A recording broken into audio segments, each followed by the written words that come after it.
I had a really abusive childhood. Food became like the one thing that I could control, that I had control over. I think somewhere along the lines it just got like really quite distorted. In our household as well, all of the treat food, the chocolates, the biscuits and stuff, that was locked away in the cabinet. I always would find a key and I would go and open up the thing and I would just binge eat because I wasn't allowed it. So for the first, because I saw her quite like really regularly, so like for the first week I had to go away and I had to write down all these things that were kind of bubbling up subconsciously that I wasn't even really aware of. But I was so shocked, like it wasn't even like one an hour, it was like 4 negative thoughts an hour. Negative thought thing was massive for me because she sent me away and she said, I want every single time you have a negative thought that bubbles up within you to recognize where it's coming from. Like, is it coming from your head? Is it coming from like your heart? Is it coming from your gut? And what is it? And I want you to start writing these down. I would often say to myself, my body's perfect the way that it is, recognizing like how much I was being really unkind to myself. And that was the shift that I had to go through that actually unlocked having a better relationship with food. You know, I'm healthy. I'm so grateful to have a healthy body that functions really well. You know, gratitude is really important. Welcome to the Champion Mindset Collective podcast. I'm your host, Anthony Dahya. I'm so grateful that you're here watching or listening to this episode. Would love for you to share this episode with your friends, your family, and your workmates. And don't forget to subscribe or follow.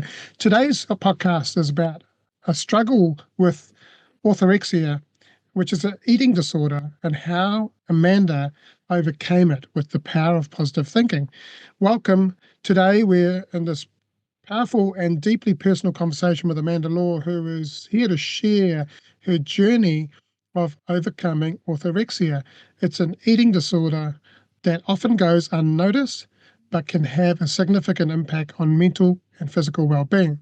Amanda's story is of resilience, self-discovery, and the power of positive mindset.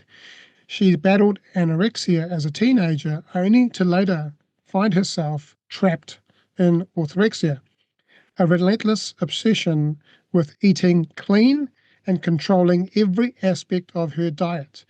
It wasn't until she sought help from a nutritionist that she truly began to heal and reclaim her life. Amanda is here to open up about what it's really like to live with orthorexia.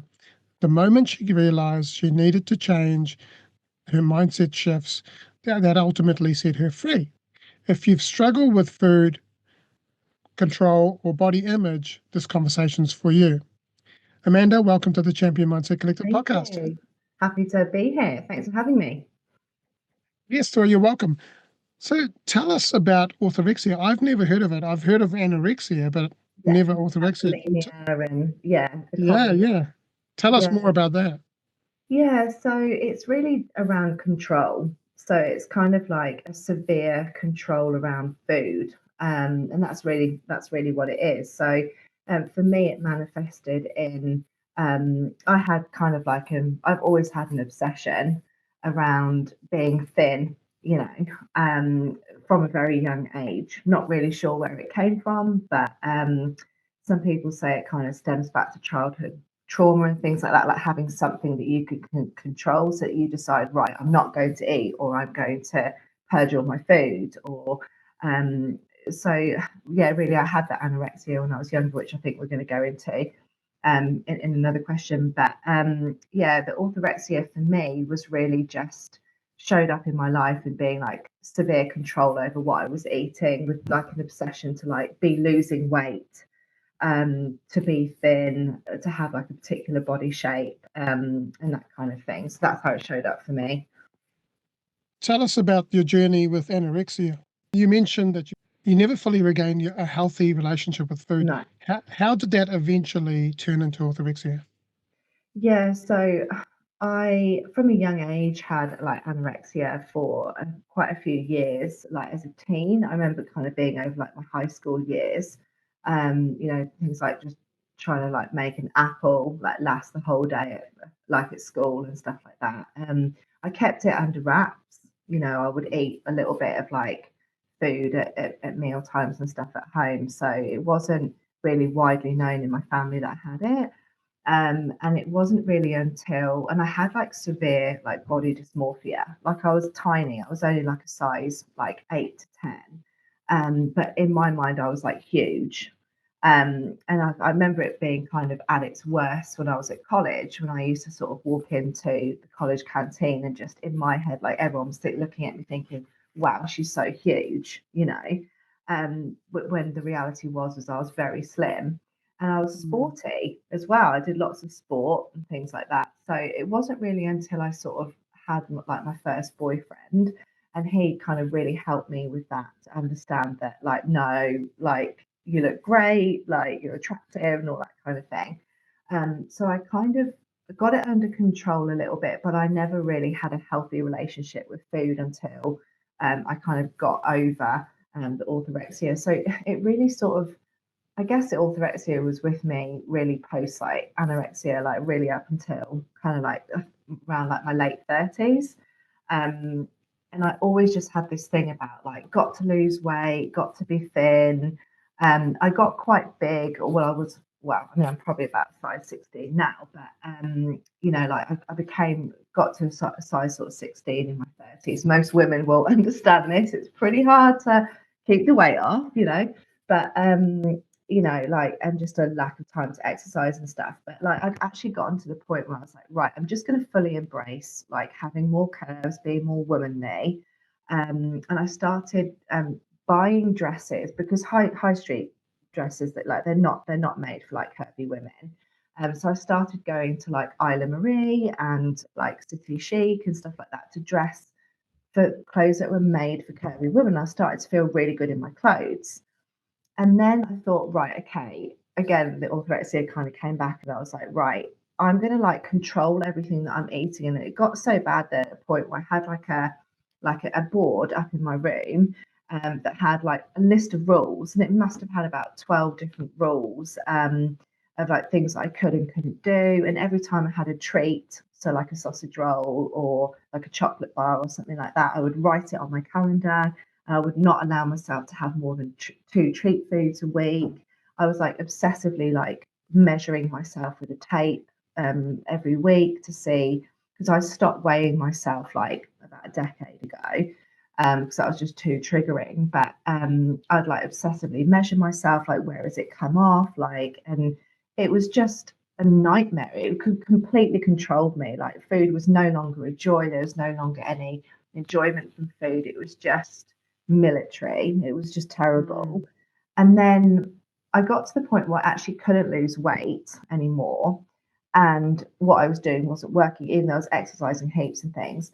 And then I went to see somebody recommended, you know, one of those like the universe signposts you somewhere. And I sort of had a conversation with a reflexologist, and she said, like, oh wow, like I just had this amazing situation because she'd lost heaps of weight. And I was like, have you lost all this weight? And she's like, oh, I've been to see Michelle. And so I was like, oh wow, she sounds great. So I went to see, so I booked in with her, actually with a view to like get her to help me lose weight. And then the first session that we had, she said, no, this is not what we're doing. Like, we need to sort your mindset out. And she found out about all these rules, and she actually educated me that I had an eating disorder. And that's where we went from there, basically. So you had pretty strict rules and you tracked Yeah. everything that you were eating, right? Mhm. Could you describe to us what your typical day looked like at the time?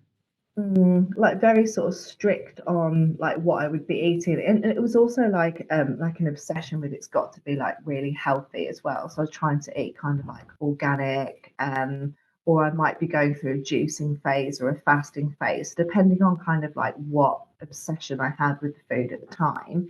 Mm. You know, like one time I sort of just juiced for like 7 days to try and like shrink down.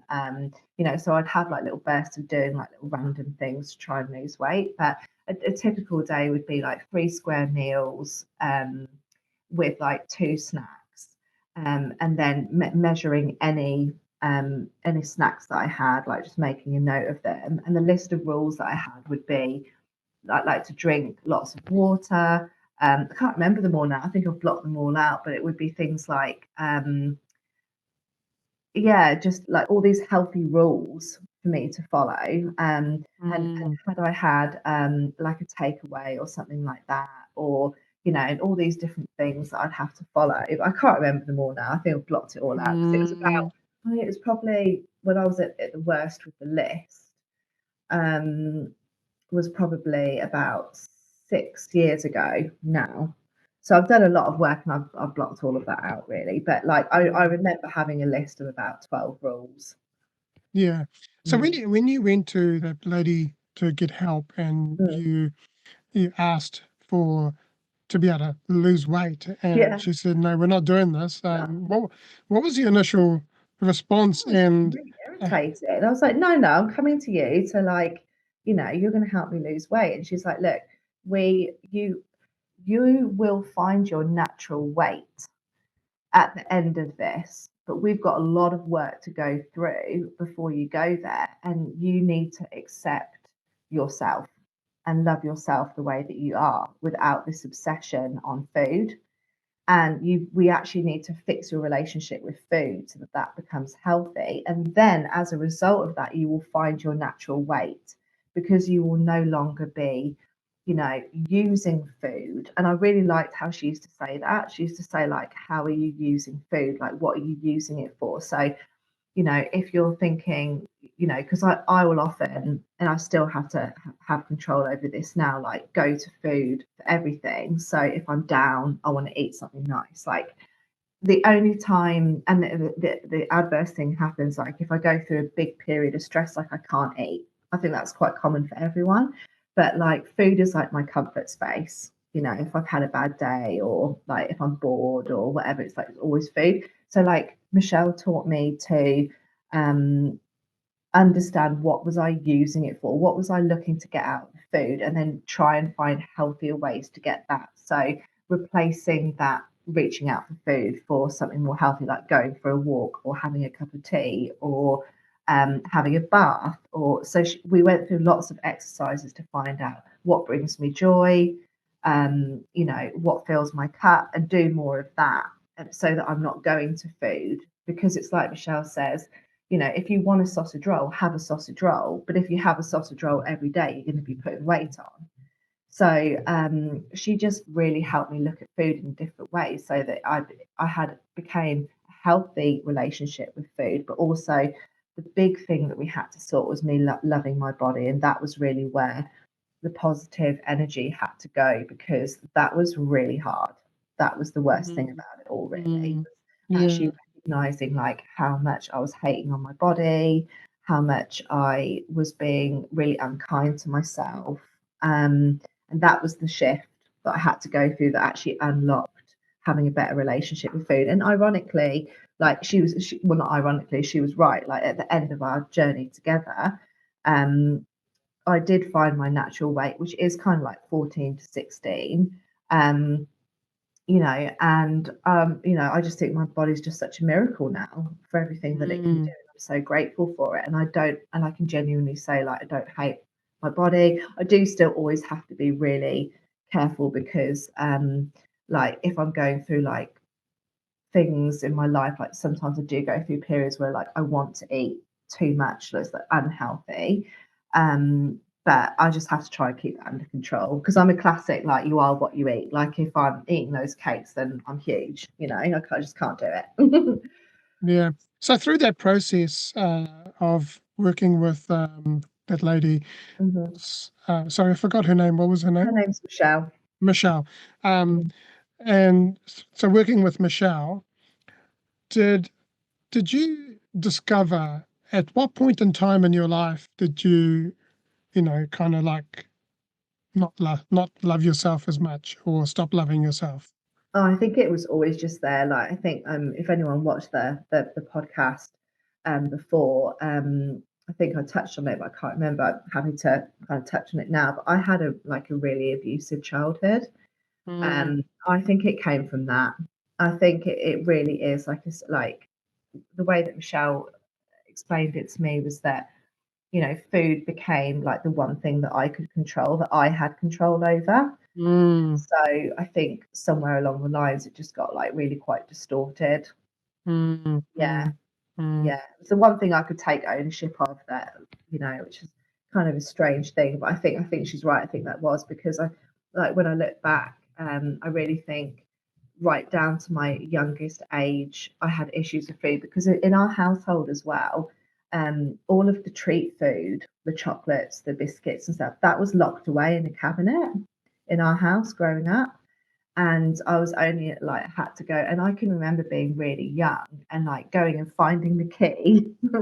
I always would find the key, and I would go and open up the thing, and I would just binge eat because I wasn't allowed it, you know. mm, So I think treat food became kind of almost like a naughty, guilty pleasure or something as well. So I think like I can remember really back to a young age, like always having like issues with food.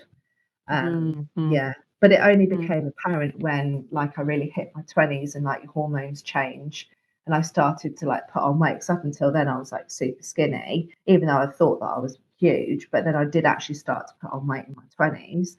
And that was when it all kind of fell apart then because it was like became this control thing of like, unrealistically not wanting to have any fat on you, which is just ludicrous because we need fat, mm, you know? mm, mm. And at what point did you sort of were the warning signs and that you recognized that something wasn't right? Good question. I think when I got into a relationship with my first love type thing, when I was younger, that was about 17 then. Then I realized that I had a strange like view of my body and relationship with food. So probably around 17 I realized that. Mm, mm. Yeah. Yeah, and reaching out for help is so often reaching out for help is quite daunting and it's hard, right? Yeah. Did you feel some resistance in changing your habits? Well, yeah, I mean, I didn't actually reach out for help at all, did I? I mean, like, I didn't even really recognize that I had a problem until someone Mm, pointed it out to me, mm, um, in my late 30s. So, yeah, reaching out for help is difficult because you're kind of like stuck in your own head over it. You mm, just have this relationship with yourself where you're talking to yourself about it, and it's all really negative and you don't share it with other people, and mm, you're just mm. comparing yourself to other people all the time. And you're in this like constant like battle with like negativity within yourself about it. And it's not really something that you would probably share with people. Yeah, I yeah, certainly didn't. yeah. And for you, there would have been a time where you came to the realization that, hey, you're in this negative loop, right? Yeah. And and you wanted to, and then you came to that realization that it's time to change your thoughts Mm, yeah. Yeah. from the negative to positive thoughts, right? Yeah. Yeah. Yeah. Yeah, so that was a biggie, and that was like one of the homework that like Michelle set me. So Michelle sort of sent me away with a load of actions to do. So like be more mindful when you're eating was one of them. So like slow down, like don't eat in front of the telly, enjoy your food, think about it nourishing you, think about the choices that you make with the food. Like, is this nourishing me? Like, why do I want this? Why am I eating this? She also brought in a load of things around like your younger self as well. Like, so your younger rebellious self and things like that was an interesting, like who's showing up to the dinner table basically. Is it your very young self that's been abused? Is it your teenage self that's rebellious, or is it the adult self? And bring the adult self to the table. She also helped me to do lots of things like don't eat when you're upset, don't eat when you're stressed. Because like, and she helped me to do lots of things around improving my metabolism, which is has been a game changer really in terms of like movement and stuff like that. But the negative thought thing was massive for me because she sent me away and she said, I want every single time you have a negative thought that bubbles up within you, to recognize where it's coming from. Like, is it coming from your head? Is it coming from like your heart? Is it coming from your gut? And what is it? And I want you to start writing these down. So for the first, because I saw her quite like really regularly. So like for the first week, I had to go away and I had to write down all these things that were kind of bubbling up subconsciously that I wasn't even really aware of. But I was so shocked. Like it wasn't even like one an hour. It was like like 4 negative thoughts an hour. Like, I hate my body. Mm, Like, I feel so fat. Like, oh, that fat roll's mm, disgusting. Like, I don't look mm, nice in this dress. Like, how am I going to like cover up my tummy? Like all of these like negative thoughts. I had to write them all down. And I remember just being in tears in that first week, just like, wow, like this is so cruel. Like, I'm being so unkind to myself. And that was like the realization. So I wrote them all down.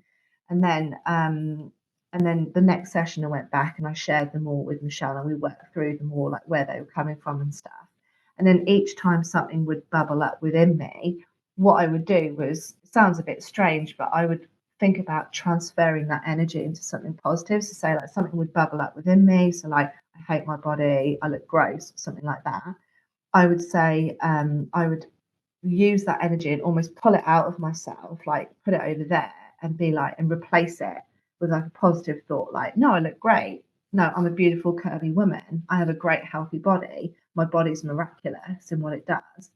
And I would usually, and at first it was really unnatural, and I had to force myself and I would say it out loud. And Michelle also did a lot of work with me about standing in front of the mirror, like also undressed and dressed, and really accepting how I was. And instead of looking for the problem areas, which we all do as women, we don't like to look at our problem areas, actually look at it and be like, no, this is natural.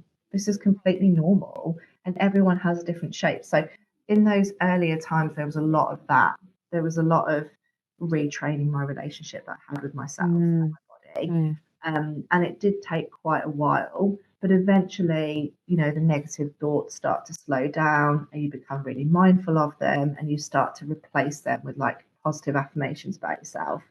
And I'd highly recommend that to anyone going through any problems with body dysmorphia or any eating disorders or anyone that just doesn't like their body, yeah. yeah.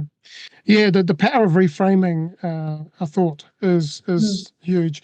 In the cognitive behavior therapy, they use the 3C method, which is catch your thought, check your thought, change your thought. And you mm, know, also, if you listen to people like Dr. Joe Dispenza, he often talks about how our thoughts, our emotions, and our actions create our current reality.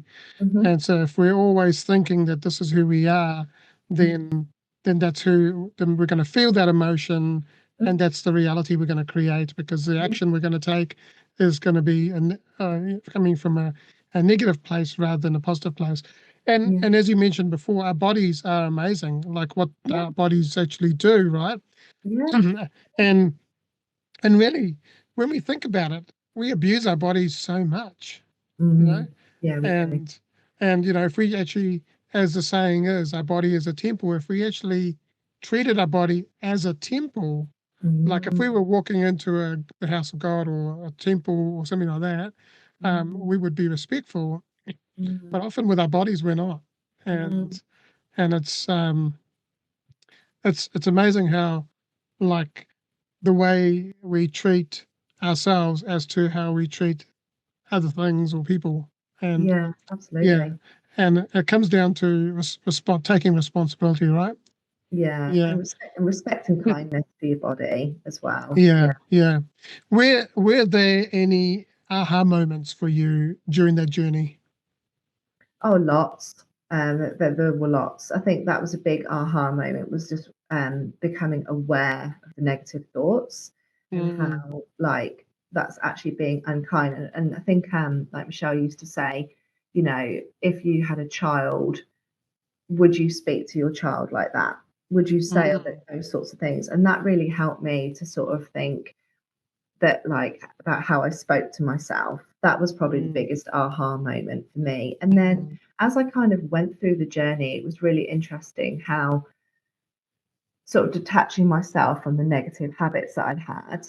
And it just really freed me up to enjoy food. And I think like mm, that was the best moment of all of them. It was like, it's kind of like when you give up smoking and it doesn't have a control over you anymore. You're free of it, or when you give up something negative in your life. Like, I just felt free all of a sudden, and like, nothing had a hold on me, and I just felt like invincible because I think it had almost become like a propensity for me. Like food had Mm, become a propensity, and propensities are heavy and they stand between you and the light. And I didn't want that. And when I became aware that I had this thing that was like standing between me and the light, I thought, this is ridiculous. Like I'm here in this earthly body. My earthly body is incredibly important to be healthy because it's going to take me through this spiritual journey, and I need to look after it, respect it, take care of it.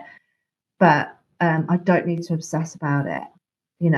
This is just an earthly shell. And if somebody's going to love me, in the future, or like if I'm going to have a partner in the future, they're going to love me for the person that I am now and how I look. They're not going to be, you know, with me because I've got like a size 8 body, and I won't have like, I'll have like the salad dressing on the side, please, like, mm, that's not me. So mm, just embrace who I am. And I think that was the biggest moment for me. Is it's like, yeah, I'm not like a skinny woman like that. So what? There's loads of women out mm, there, all different shapes and sizes, all beautiful. mm. Yeah. Yeah, yeah. So, like your mindset would have been impacted like growing up. And Yeah. at what point in your life did you really start having a more of a healthy mindset that supported About yourself? 38. About 38, yeah. Okay. And Yeah, late. yeah. And what are some of the I'd always most feel guilty. Like I always felt guilty if I would like have a takeaway. I would like enjoy it in the moment. I always felt guilty. Like guilty? Yeah, yeah, yeah. yeah, And guilt is a low vibration, right? yeah, yeah. Yeah. Terrible. Yeah, Yeah, so loving yourself and saying, "Hey, I'm just I'm great the way I am, yeah, and it's okay to have a snack, but just don't yeah, overdo it, right?" Yeah, yeah, yeah. and yeah, Or like enjoy a takeout on a Friday night. Just make sure you go for a walk on the weekend and you're active over the yeah, weekend, and you don't do it like every night of the week. Once a week is yeah, fine. Yeah. yeah. Did you like with that mindset? Did you change your diet or the food that you were eating? Did you sort of start loving different food? And like, Yeah, like, or what did you do? once I was over it. Yeah. Mm, Yeah, I have a much different relationship with food now, like just a really healthy one.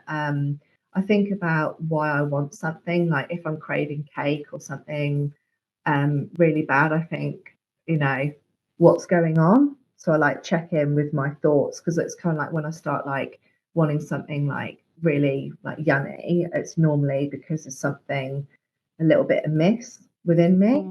So mm, like, but then if I still want cake after like 4 days, like I have some cake, right? Like I'm like, okay, this is just about the cake. Like, this is fine. Like I'll have like a piece of cake.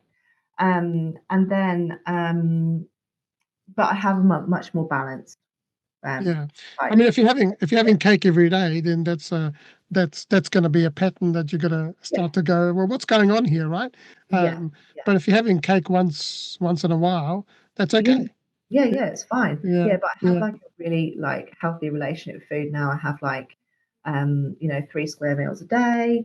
I have healthy snacks, and I don't feel guilty about food. I just make sure that I don't eat like loads of bakery goods too much, and like I'll have a takeout once every couple of weeks or something, like fish and I love fish and chips, so I have that. And I just, I think I just eat more healthy now, but I'm not mm, I'm making more conscious decisions. Like it's not mm, subconscious eating. I'm not like grabbing food to like comfort eat anymore. And if I find myself going into that, like wanting to comfort eat, I just check myself and I say, okay, right, what's going on? And there's normally something going on in my life that I'm a bit stressed out about. So it's like, okay, let's fix that stress. And then, mm. you know, yeah. Yeah, yeah.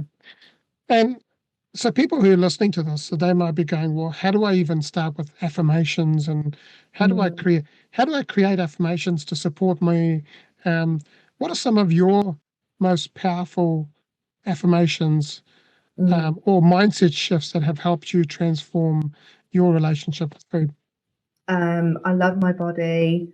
My body is an amazing, like what was it like? What I can't think what our bodies are really, but they do so much automatic stuff. Like they're so intelligent, they know exactly what they're doing. So my body's like wonderful. It's amazing. Um, Especially I think like women that have had a child. Like you've grown a human. It's just like wow. And you have so much respect for your body. So just those sorts of things, just all around love and around sort of like, I'm a beautiful curvy woman. I'm completely natural the way that I am. Like everybody's different. Those are some of the positive affirmations that I really like used regularly. I would often say to myself, my body's perfect the way that it is. Um, I'm healthy. I'm so grateful to have a healthy body that functions really well. Gratitude, like gratitude is really important. Um, those are really the positive affirmations. And then it's just like really grabbing those negative thoughts and being like, no, that's not true, Mm, and mm, then saying something more positive, you know. yeah.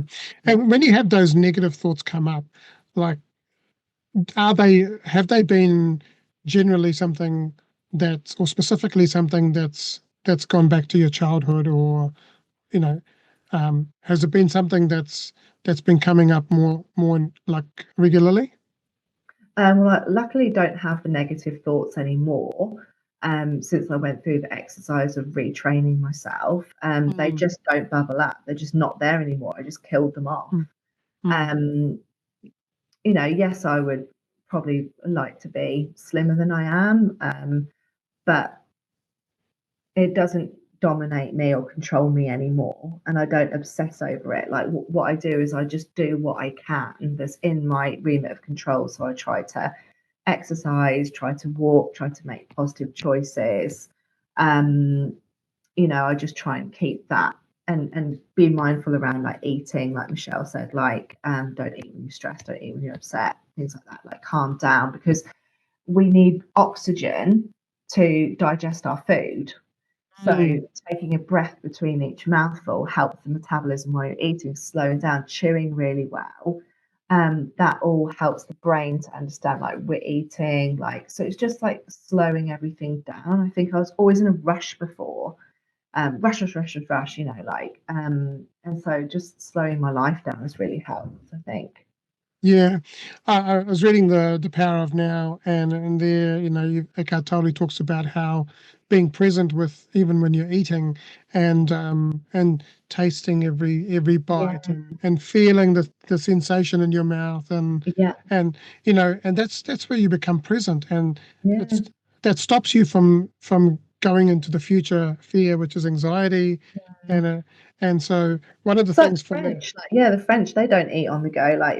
They think we're really weird that we like walk around eating because they sit down and eat and savor their food.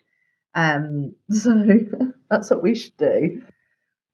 Yeah, I think we just get so busy for the sake of getting busy, and we don't really spend quality time in the present and being present with Mhm, our food or people, mhm. um, because we're just on the go, go, go.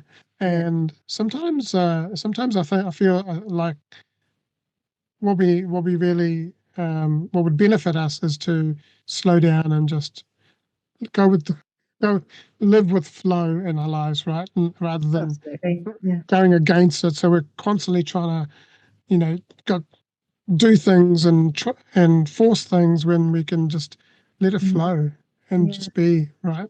yeah, Yeah. yeah. So if someone is listening to this episode right now, and they realize that they may be struggling with orthorexia, what would you say to them? Go and get help. Find. I mean, like the lady that I used was absolutely amazing. Her name's Michelle Sage. She's based on the shore, so I'd highly recommend her. Um, yeah, go and speak to somebody that understands healthy relationships with food. Make a choice that you don't want to be controlled by food anymore, or you don't want Mm, your behavior with food to control you. And yeah, I think recognition is the key. So admitting, like, yeah, I don't have a good relationship with food and I want to have a better relationship with food, start there and get some help, because you can't really do it on your own. You do need to have an expert holding your hand through it and taking you through the process. It's kind of like with healing. When I'm working on someone's body, like, I am working on their body, like we're kind of like a circuit, and then I step away and that energy is released through me. It's sort of like you need that other person to help you break your cycles. Mm, So, and they will give you a fresh pair of eyes, and just go easy on yourself as well. Like, I think, like, again, it's about like self-love, it's about looking after yourself and doing the right thing for you. So don't beat yourself up about it, don't have any judgment on yourself, just go into it with a view that, like, I want to have a healthy relationship with food and I want to be free of control. Like, and I think that's the same for like kind of like anorexia, bulimia, all of the other eating disorders. I've met a lot of people with those disorders as well. I think a lot of it is control, it is mindset, it is potentially childhood trauma. So I think mm, everything needs to be looked at holistically. mm, And it is a journey, and I luckily haven't fallen back into old habits, but I guess if you do, like, don't worry about yourself. Just have your coping mechanisms that you go to, like your affirmations, or recognize your triggers, and and stop yourself before you go down that rabbit hole, and abuse mm, yourself with food. Because essentially what it is an eating disorder is you're abusing your body with food, basically. mm, mm. Are there any small steps or mindset shifts that people can start with to regain their control over their health in a positive way? Mindset shift. Okay, what are you using food for? Are you using food rather than eating food? Like, food should Mm, just nourish you. Like, what is food to you? That's a good question to ask yourself. Like, mm, what does food give me? Because the only answer to that should be yes, enjoyment, because we can all sit down and enjoy a lovely meal, especially a lovely healthy meal. But food should be like nourishment. you know it should be like a joyous thing to do. It shouldn't be like punishment, it shouldn't be guilt, it shouldn't be you know trying to give you an emotional boost. Food for me now is nourishment, and enjoyment with friends and family. I think that's a good yeah. question to sit down and ask yourself, like, what am I getting Mm, out of food, and is there any of mm, those things I'm not good? yeah. Yeah. Absolutely. And for those who have loved, uh, so those who have a loved one who's going through this, Mm. um, what's the best way to support that person, and without making them feel judged or pressured? Yeah, it's really difficult with anorexia and all the different, and orthorexia, because it's so personal. And I think in the loved ones and the whānau of people that are experiencing this, um, you've got to understand that that person is in their own head about it. So I really honestly think that you have to have like specialist help with it, because I think the recognition needs to come from them. If you sort of say to someone, oh, you're not looking great, or I've noticed this, it probably could potentially make it worse. So Mm, I think those kind of like interventions and things like can make it worse. But I think it's tread carefully with it. But definitely say, hey, I've noticed that, you know, like, maybe your relationship with food is it's a real tricky one, but like somehow get them to maybe open up and talk about it. Like, hey, why do you do that? Like, or why did you say that? And I guess if you catch them saying something negative, that's probably the best thing to do. Is like, if you catch them saying like something negative about themselves, then you can say, no, not at all. Like, why did you say that? And get maybe them to open up. Or why do you think that? get them to admit to you that they're having like negative thoughts, they've got a negative relationship with food, and then you can suggest, I think you should get some help. Like, have you thought about, seeing somebody about your relationship with food?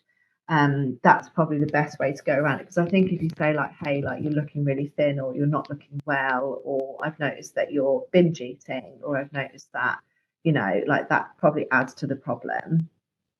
Mm. mm, mm, mm. Mm. And are you currently like helping people or supporting people in this area or guiding No, people? not really. I saw a few people in my. This is actually the only time I've ever talked about it with you out in the public domain. Like Wow. yeah, it's not something that I share on the regular at all. It's very personal to me, and I did see a couple of people with eating disorders when I was working in my clinic, but it was too triggering for me. Mm, mm. It's not something I feel like equipped to deal with it. I really honestly think it has to be like someone that is a professional, that is trained in this, that can cope with the emotions of it, because like I found it difficult, because a lot of, I found it very sad dealing with those people, and like looking back on that time, I'm so pleased that I'm free of it, and it's not part of my life anymore. So Mm. no, it's not something that Yeah, I yeah, feel equipped to deal with. I'm happy to yeah, share my story, but yeah, like I said, yeah. it's the only time I talked about it in the public. Yeah. Yeah. Thank you for sharing your story because this will help people and Mm, for them to know that they're not alone and yeah, that other people have gone through this and they can also take the right steps by connecting with the professional yeah, and help themselves, right? yeah. And I And think and they're really not alone. I mean, lots of women struggle with this. I mean, I don't know like many women. I don't sort of talk openly about it, but I don't know many women that be like, yeah, my body's absolutely perfect, like, and I love it. Like there's always some problem areas that we have, but I think it's about accepting that we're perfect the way that we are. Yes, there may be like healthy tweaks that we mm, need to make. Exercise and healthy eating is always a good thing for like our bodies. But yeah, I think it's really important that to realize that, you know, you're not alone. Like there's lots of women that are going through varying stages of this. Like even women that don't, and men, I guess, like that don't have eating disorders, like probably a lot of people struggle with food in some ways. mm, mm, yeah. And in this particular area, has there been anyone that's inspired you in the whole um, anorexia, um, Mm. orthorexia, and these sort of disorders? Is there anyone that you've looked up to, that, or any books that you've read that you could recommend? I think it really is just Michelle, to be honest, because Michelle went Sure. through her own journey with this as well. And Mm, Michelle shared, I don't think she particularly had orthorexia, but she went through her own journey that she shared with me. I think her journey's even on her website. It was her, like she inspired me, because I looked at a woman who, okay, well, she's come through at the other end, and she is great now. She's doing amazing. So she was my mm, biggest inspiration in all of this. Yeah. mm, mm. And if you could go back to your younger self right now, what would you have said to your younger self? Like, yeah, you're perfect the way that you are. You're beautiful the way that you are, and beauty is a holistic thing. It's about the person that you are, the spiritual being that you are. Mm, You're going to go through your life, and you're going to like go up and down, and you might be skinny and really fit for a phase, and then you might put on a little bit of weight, and like that's normal, and that's okay. Just be healthy, focus on health as well. That's probably what I'd mm, say to my younger self. Mm. yeah. And what is one last message that you'd like to share with the world? Don't compare yourself with others. Like that lady that you see jogging down the road, like looks amazing and doesn't have any cellulite and whatever. Like that's her journey. You are you, and you're perfect the way that you are. And it's more, what's more important is to look after your body, being that it is a really precious instrument to take you through the spiritual journey that you're having. And yeah, that's probably what I would share. Mm, mm. Awesome. Thank you so much, Amanda, for sharing You're welcome. your story and your journey with us. It's been really amazing. It's incredibly inspiring, and I know that it's going to resonate with many of the people who are going to listen or watch this episode, and the people that are struggling with their relationship with food. So thank you so much, and honestly, for your honesty and sharing what you the difficult journey that you've been through, and you've Yeah. got the strength through that journey, right? Yeah. And When we freedom. go freedom, Yeah. when we go through these things, we build the strength and we build the freedom.